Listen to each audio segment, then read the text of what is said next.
about getting a website update so people know what they're getting when they go pro. But there is some of the information already out there today, and maybe what I can do with you, Lars, is see if we can't get a preview listing up with you first following this interview sometime in the next week. Give your forum members a bit of an early peek, and then get it up on our forums pretty soon afterwards, so I don't get my head chopped off with folks wanting to hear that same info. Okay, another question to Unity 3, and this question is from a user of both of our communities. He is called Mice Games, and he asked what your favorite feature of Unity 3 is. Wow, that's kind of a tough one, because there's some to me that just kind of have, so when I look at a favorite feature for me, I'm the guy that goes out and does demos of the product, and I need to be able to kind of just show people things that are kind of cool and wow them.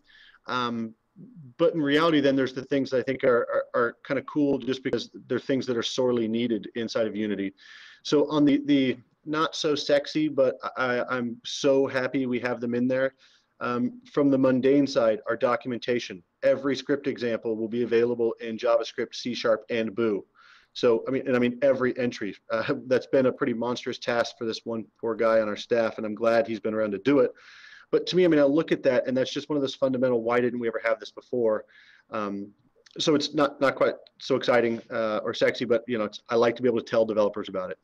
The next kind of moving up the sexiness tier, of course, is debugging. It feels weird to get to a version 3 and finally have debugging. But it's such an important feature to have that it's exciting that's in there. Now, those are rather dull and mundane. Those don't make good videos that we can put online. Those aren't sexy marketing bullet points. And once you get to the sexy marketing bullet points, it's really things like, the light mapping tool set being built in, or, deferred rendering, because the quality of content you can produce and what I've been seeing out of our demo team is just an order of magnitude better than what we've seen in 2.0 or the tool 2X lifetime.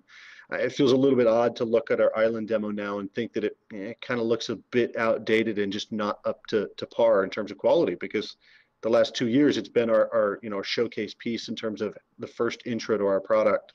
And now things like the Unity Bootcamp demo or Dark Unity that we've got the video of are just a whole nother level of quality coming out of Unity. So I think those are going to be the most exciting in terms of eye candy and visual appeal.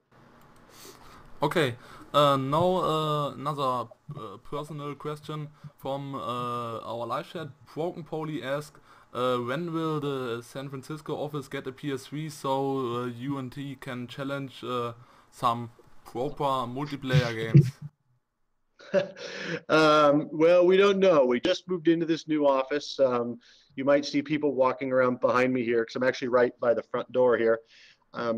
We've got one Xbox and one screen that's separate from the one I'm on now. We have a few of us here that want to get a PS3 as well, and maybe an Xbox. So who knows? We're definitely going to be up for some game challenges. I think we're going to need to survive the push to 3.0 launch, because there's just way too much to do right now.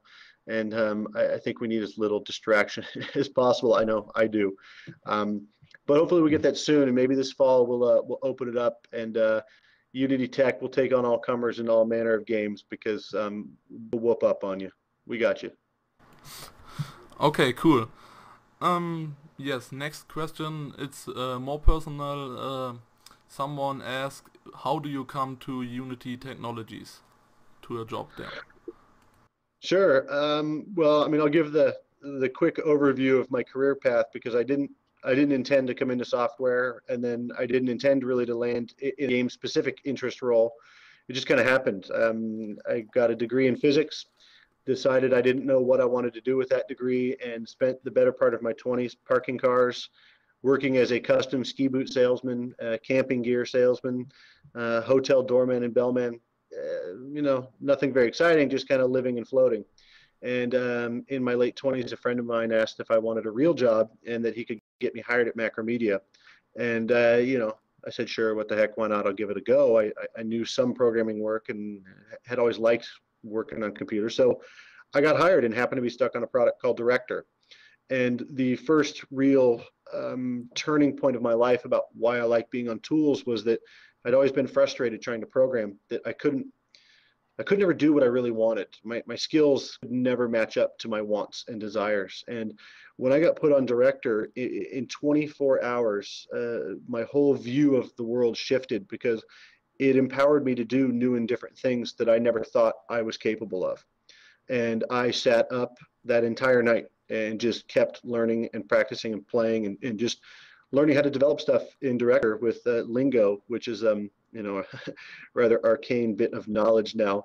But it was a very eye-opening experience. And so I managed to spend 8 years at Macromedia and then later at Adobe, working on director and Shockwave the whole time.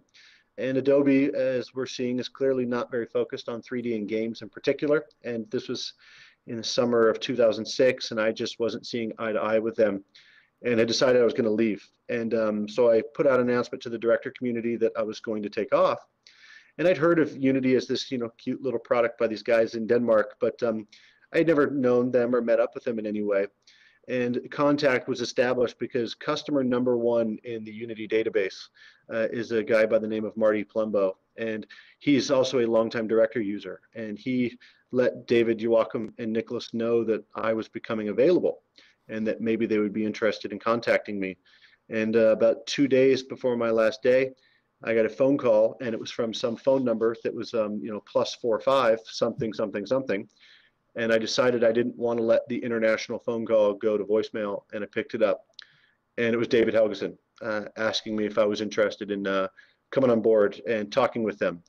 And we did a bit of a dance for 2 months. I had some travel plans. And, by the beginning of that November, I was extremely motivated and bought my own plane ticket, bought my own laptop, and told them I was on board without ever having met them. Said, I'm in. Just the way that David, Joachim, and Nicholas talked about what they want to do, the way they talked about 3D in games, I just, I knew right away that I wanted to get on board. And it was, again, that first moment from years ago, that sense of empowerment, that when I picked up Unity, I just had this kind of, oh moment where I suddenly, Unity was letting me do different things that I still couldn't do in Director, despite being a very experienced Director developer. And so now I want to, keep bringing that to folks, and I hope Unity delivers that to you. But, I backed into software because I happened to be looking for a job and got hired at Macromedia. I backed into games because I got put on a product that brought me into games development. And then I happened to get contacted by the right people to come on board at Unity. So, I'm a lucky guy in that sense. And it was probably the best thing that's ever happened to me. December 6th, 2006, I landed in Copenhagen, and I've just never looked back. Okay, no question to Unite 2010. Psychic Parrot asked, will you be at Unite 2010 in Montreal, and what awesomeness will happen there other than research in the name of the beer? Well, that's Jeff, and of course, Jeff, I'm going to be there. There will be copious research in the name of beer. That's, I think, part of the reason why we go to conferences. Yeah, very definitely I'm going to be there. I love our Unite conferences. It is a really great time.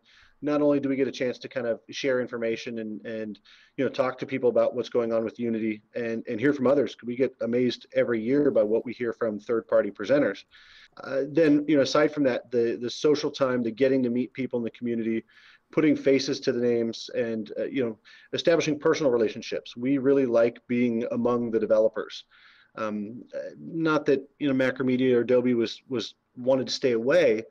I just didn't feel that there was quite that same closeness. We feel cut of the same cloth. We're not tool vendors sitting up on high selling to the developers. We see ourselves on the same level, that we can really learn from each other and benefit from the interaction. And so I really love Unite, and you bet I'm going to be there. I've never been to Montreal, so it'll be my first time there. And, of course, Unites are always fun. And, Jeff, you and I will have a beer or two. That's Psychic Parrot.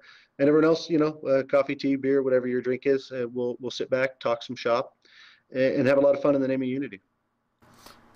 Okay. Now there's a question to one of Unity Technologies customers. Someone from our live chat asked if there are more EA games to be expected with Unity. Well, a difficult part of working with large partners is that, we can't always tip our hand as to what's coming.